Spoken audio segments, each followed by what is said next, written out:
Yes. Good morning and welcome to Newsline.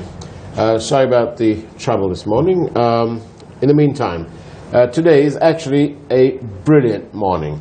The newspapers are full of some sensational information, and it's come to light after a very long time, over 2 years, in the making of what is now become known all over the country, and perhaps overseas too, Bondgate.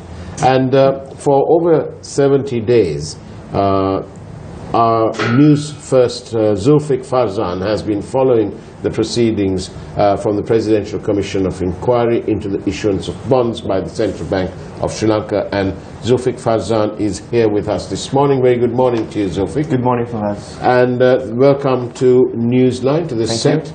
And we are also joined by the news editor of the Island newspaper, Mr. Shamindra Ferdinando. Very good morning to you, Shamindra. Good morning, Faraz. We do really appreciate it because we know that you make a long and arduous journey into our studios.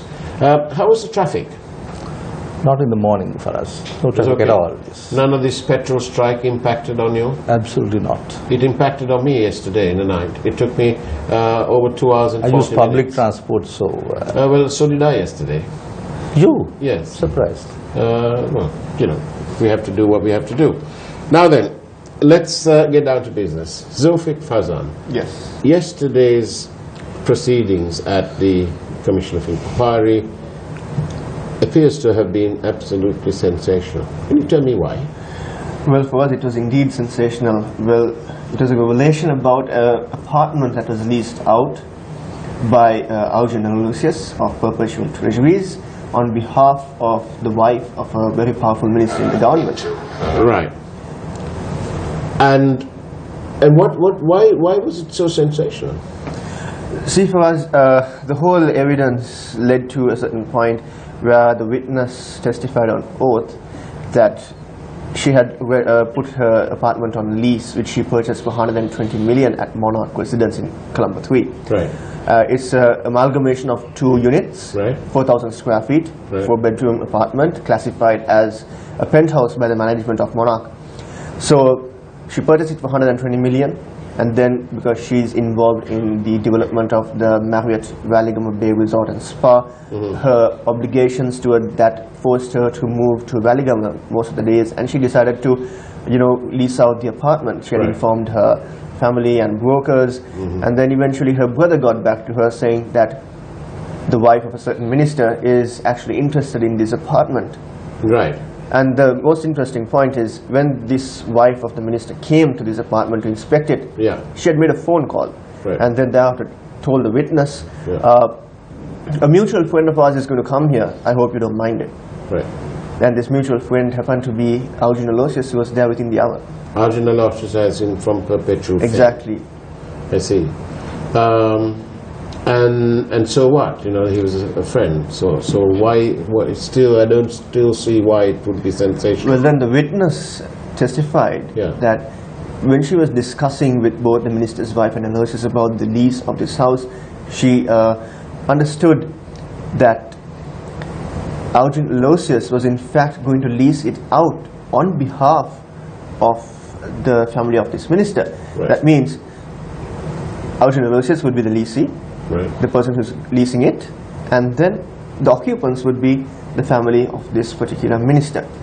And then, so was it a tri-party agreement? Well, the witness testified that it was a tripartite agreement. I think the documents would speak to themselves that this was something like that. Did Miss Vijayasuri, the witness in this instance, did she actually say that it was a tri-party agreement? It was suggested to her that is this a tripartite agreement by the Attorney General's department. And she agreed to the fact that it was indeed a tripartite agreement. And that, of course, would be quite big information. Shamindra Ferdinando, what's your take on that?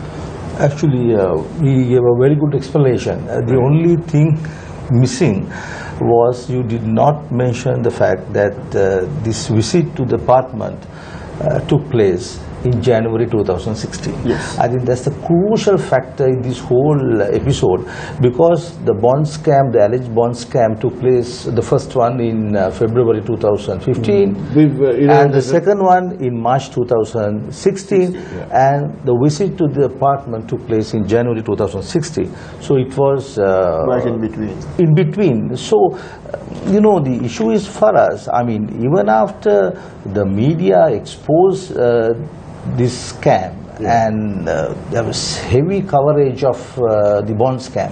Right. In spite of that, that they went ahead with this deal. I mean, surprising.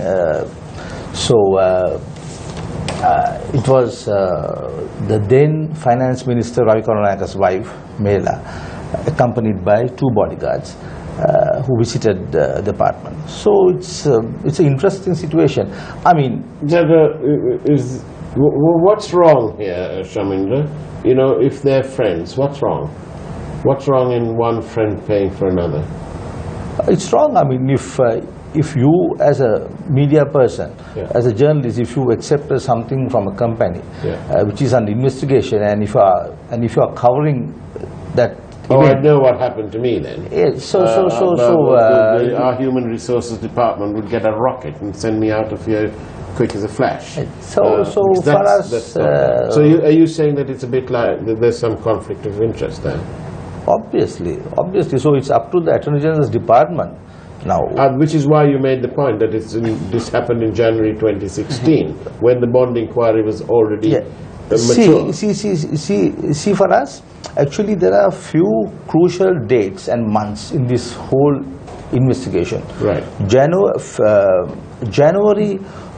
2015, Yahapalane comes into power. Yeah. The previous government out. Then late February, the first bond scam. Right. Then the second bond scam in March 2016. Right. In between, we have the minister's wife having discussions with Ms. Vijay Surya. Right. So it's an interesting situation where, when you take the whole thing, then the President Sirisena appoints the Bond Commission in January 2017. So it's all connected. I mean, the whole thing is, I simply cannot understand, what the country, what we really like to know is whether the UMP leadership knew what was happening. I've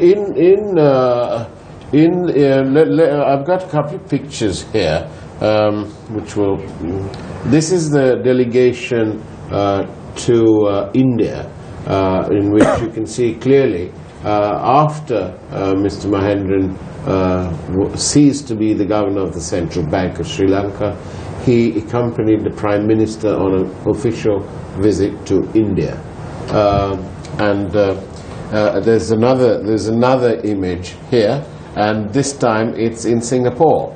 And once again, we see the Prime Minister, our dear Prime Minister in Singapore, and bringing up the support team, included Mr. Mahendran is right at the back there, to sort of the center of the picture, and at the back he appears to be playing with his telephone or something like that, or looking at his tie.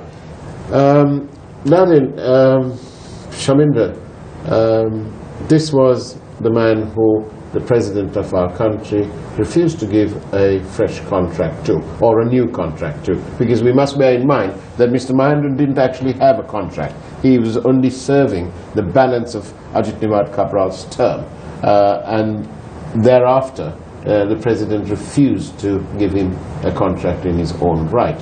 And if you remember, there was all this consternation. But in the meantime, his friend, the Prime Minister, took him along on all these state visits. We've only got 2 clips, but he's been in attendance at various official meetings at the Treasury and so on and so forth. So there seems to be a nice cozy club, whilst the Republic, the people, were had already by then lost their money. and 2 years later we're still going on and in our quest to find this money and try and get some of it back, if not all. My view is we should get it all back. But Zulfikar Fazan,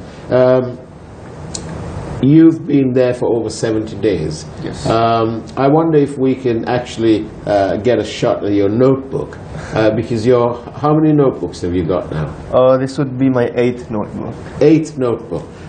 Can we probably have a little shot of your? Can we zoom in on that notebook? Because these things will become part of contemporary history when people in the future talk and read about the Bond Gate. These notes appear to be so very meticulous, Zulfik. And have you enjoyed your 70 days there? I think I do. Tell me, Zulfik, as a journalist, we are in your 8th year as a journalist. It appears your age doesn't seem to give that away, but you are here been here for 8 years, and you're rather a mature journalist. How do you feel when you hear all these details coming out? Well, it's actually surprising for us, because now if you had been following the whole Bond issue, we had the first scope of DEW Gurasekara, then we had the second scope of Parliamentarian Sunil Hamunity, who was chairing it. That second scope had 2 reports, one with footnotes and one without footnotes. So a lot of things that were not mentioned in those scope reports and those investigations are coming to light through this commission. For an example, the pattern in trading that masked the real beneficiary as exposed by the Attorney General's Department, that was designed at the expense of the EPF. Right. And the EPF monies belong to the people. Exactly. I have a viewer who says that those who have defrauded those monies must be locked up after getting the monies back, and then the keys should be thrown into the sea, never to be found again. Do you agree, Shamindra Ferdinando? I think that's sort of sensational. Doesn't that reflect the people's anger, the people's disgust at what has happened at Bondgate? I think for us, first of all, we must realize that depending on the evidence given in commission yesterday, you cannot reach a conclusion. No, that's true. Nobody is convicted. So you must allow the minister concerned to appear before the commission and give his version. Of right? course. That's number one. Yeah. Because it's obviously the person, the family which offered to sell the apartment knew the minister's family, right? So there can be some other motive, some other reason for them to say it now. So first of all, before we reach conclusions, I think the minister must be given a chance to explain his side, right? That is number one. But I think it is the responsibility on the part of the parliament to take note of this situation, because this started in early 2015 and it progressed in such a way. First, if not for the media, nothing would have happened. That's number one. Yeah. President Sirisena had no option but to appoint the Presidential Commission into this because of heavy pressure, heavy media coverage of this issue. That's number one. That's why on his directions, the SLAP lodged a complaint with the Bribery Commission, but the Bribery Commission inquiry did not really went into the whole thing. The nitty-gritty. Yes, see, because for the first time, I think over the past 2 years, there have been a lot of allegations against the Attorney General's Department. Now, thanks to Mr. Dappula Dilivera and additional SG Koda Goda and their team, I think they can prove that That they have not been sitting down and doing jack. Certainly for us, I think it's a good opportunity at a time this country is under heavy pressure by the international community that the judiciary is not working, it's corrupt and all. It's a good opportunity for them, and they have proved already that, and the CID, which is assisting the investigation, that they can do it. But back to what was disclosed and what Zulfikar Fazan has just told us about the evidences today, that this tri-party agreement where one party was paying and the minister and his family was staying. and the owner was receiving, which is fine.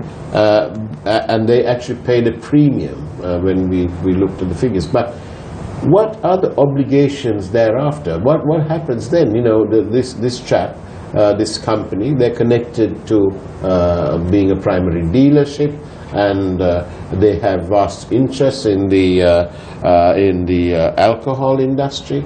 There was a license that was given for them to start operations in the east. There were tax concessions contained, of course, not only to them but to any business opening up in the east. So could it be construed, if all this evidence is supported, then could it be construed of a clear conflict of interest and a complete violation of normal code of conduct? For us, obviously, those who had been involved in this transaction, serious transactions, they really believed that nothing would happen to them. See, otherwise, they were not going to have this transaction in January 2016. See, in spite of all the media coverage, discussions both in and outside Parliament, still they feel confident to go ahead with the transaction in January 2016. So because for us in this country, nothing has happened. It seems to be that they were not in the least concerned. Like, as you say, by January 2016, Bondgate was well and truly exposed, and it had become, the bond itself had become entrenched in the system. There were reams and reams of columns written and articles written about this matter.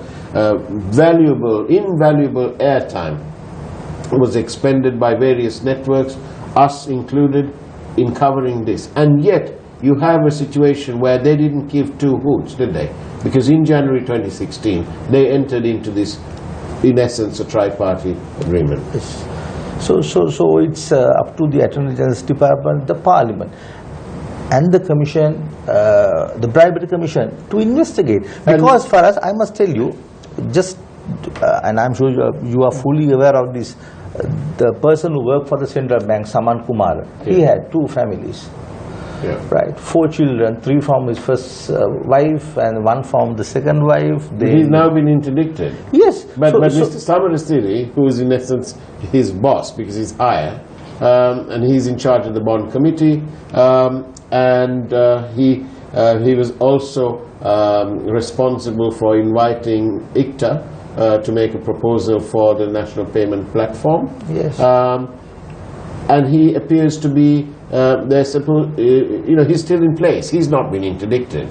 And so therefore, the rumour mill has it that Mr. Samarasiri will become the Vice Chancellor of the school that's being set up, the banking school, or the banking some institution.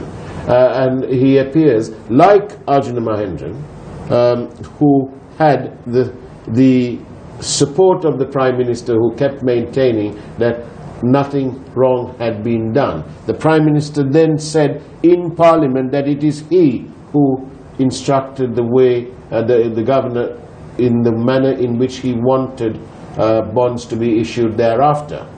But as the Auditor General pointed out, the Prime Minister making a statement in Parliament on which way he wants to swing, in terms, of course, the bond, the way the bonds are issued, whichever way the Prime Minister wanted to swing, and just because he says it in Parliament, does not confer any legal authority. And because that legal authority, as you well know, vests with the Monetary Board of Sri Lanka. In October 2016, Dr. Vijay Wardena, the former Deputy Governor of the Central Bank, told us on this set that he felt that the Monetary Board of Sri Lanka had gone to sleep. But Shamit, I want to ask you this. You said about exposes the people that were involved. What was the role of Malik Samaravikrama when he was attending a meeting to discuss state finances? He was not even an appointed MP then. He had no role other than being the chairman of the United National Party. So, I mean, depending on the evidence given before the commission and information gathered by the CID, I am sure if they feel, if the Attorney General's Department feel they have to record a statement from Minister Samarakraman, they will have to call him again. Certainly. So, because for us, the Attorney General's Department will have to take into consideration all statements made in and outside Parliament and summon all people, because they have but said, it seems to me, Shaminda, that there's a whole lot of talking going on and there's very little shaking going on. We want the money tree shaken, and we want to return the monies back to the consolidated fund. No, Faraz, tell me, before yesterday's events, whatever happened at the commission, did you believe that they were going to summon the foreign minister? I don't think so. I must be perfectly honest, I had my doubts, even though I had the information was that he would be. Yes, so because we carried the story on Monday that he would be summoned. I mean, I have faith in the Attorney General's Department. So I believe the team working under Mr. De Oliveira, they will do a good job. So just wait for another couple of weeks. So you're counseling me and you're urging me to have patience. I mean, for us, we waited over 2 years. So we have been writing, commenting on this issue for a long time. So I think the previous government had to go because there were allegations the former president had money, US dollars, amounting to 18.5 billion US dollars in overseas accounts. So on the basis of those allegations and other allegations like, does all this mean that, isn't it obvious that the Prime Minister should be summoned to the Presidential Commission of Inquiry? After all, he stood up in Parliament, he inquired of his colleagues in Parliament whether anybody there present in the House knew anything about the bonds, and he then proceeded to tell the whole country that it was he who changed the system. And it is now found that this system is what has led to all this corrupt activity in terms of Bondgate. Should he be summoned? That's the question. It's up to the Attorney General's Department. What do you feel as a citizen of Sri Lanka? I think, based on information or evidence, whatever they gathered, both in and outside Parliament. You must bear, before you answer, can I remind you that much of the central bank operations is listed under a minister whose name happens to be Ranil Wickremesinghe, who happens to be the Prime Minister of this country and who happens to be serving his 4th term, and who is easily the most senior parliamentarian. Now answer the question. Do you feel, as citizen Shaminda Ferdinando, that the Prime Minister should be summoned to the Presidential Commission of Inquiry? Certainly. And I am sure the Prime Minister will not skip that opportunity, because see for us, the allegation it's a very serious allegation. Yes. Do you think that, you mentioned Ravi Karunanayake, do you think there's a case that, apart from this tri-party agreement and so on, and the conflict of interest and all that, do you think that Ravi Karunanayake is being made the fall guy here? I don't think so. Zulfiq, tell me, we also heard Arjun Aloysius that his communications equipment or devices had to be handed in. What does that mean? What do you mean by that? Well, last morning the Commission instructed Aloysius' attorneys to inform his client that yesterday Aloysius has to come to the Commission and hand over his mobile phones, laptops and other communication devices he may have used since 2015 to the CID personnel who are assisting the Commission. And then, interestingly, his attorney said that the mobile phone that he used in 2015, a brand new phone, was destroyed in Singapore. What do they mean by destroyed? He said it was destroyed, and this raised some eyebrows. What does it mean? Did it fall in the swimming pool? Did it fall in the sea? Did it fall out of his pocket in, I don't know, where? Well, the word was destroyed. Right. And they didn't elaborate. They didn't elaborate on that. But that raised some eyebrows in the Attorney General's Department, and that's when views expressed that it doesn't matter, there are other means of getting the data. So we are going to pursue those means. And then last evening, I personally witnessed Aloysius enter the commission premises. Do we have any images of that? Yes, I believe we do have some images. Right, our of producers Aloysius. will put that on. There you go. That's Aloysius' lawyers waiting for Aloysius' arrival. Right. And then Aloysius comes in and meets his lawyers, and then How goes many in. lawyers has he got? He's represented by President's Counsel Carling in And is that him there? Yes, the gentleman there in the light blue shirt who's walking in is, in fact, Arjun Aloysius. And in a moment, he goes in, and then we will be able to witness him coming out. And then you can see his clear face after he walks out of. Does this mean that Mr. Aloysius is now without a telephone? Well, yes, But he might have to get another phone. exactly. Do you think well, okay, I won't ask you whether you think he can afford it. Now then, what about Mr. Samarasiri? Is he got his own legal team, or is the central bank lawyers representing him? He's got his own legal team. Who's paying for that? Well, I believe he's paying from his Himself? own, his own Well, self. you will have to assume that because you Yes. don't really know.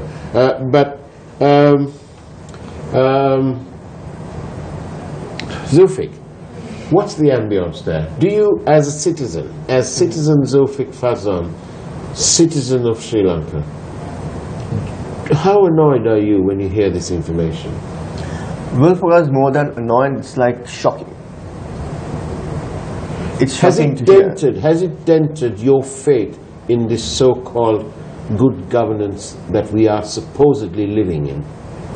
Well, for us, you can tell it in one way like this. I'm earning a living, so I have my EPF. And then when I hear evidence-led that my EPF or the citizens' EPF is being swindled in a way where they're doing transactions. 9.5 billion rupees, carry on. It's been transacted where, an unknown beneficiary is making all the profits and the EPF is making losses. It's actually shocking to see that South Asia's biggest fund, the Employees Provident Fund, is not being regulated or maintained in a proper manner, and that it's just put into the bond markets and transacted at anyone's whim and fancy. And today, Zulfik, we're coming towards the end.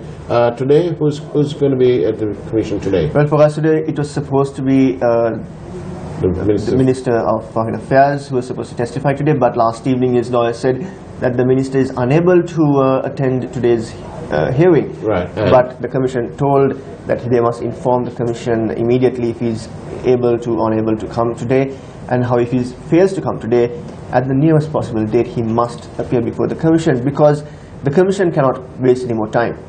The evidence is leading into a new area. And so basically, Ravi Karunaka, the Minister of now Foreign Affairs, and who is in charge of the National Lotteries Board and the Development Lotteries Board, has been given, what, a couple of days in which to decide? Exactly. He has to decide as soon as possible he has to come, because starting next week the commission is going to call witnesses from Perpetual Treasuries Limited, and following that Mr. Arjun Mahendan, the former governor of the central bank, and then they will be also questioning Arjun Aloysius, who was seen at the premises yesterday. Zulfik Fazan, thank you very much for all the diligent work that you've done.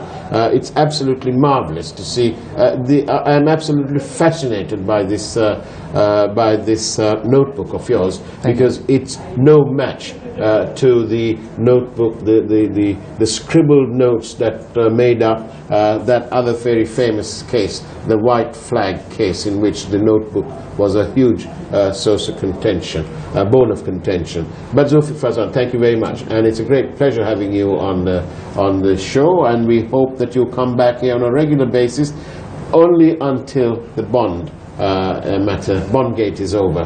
Thereafter you can catch on something else, because there's so much corruption going on.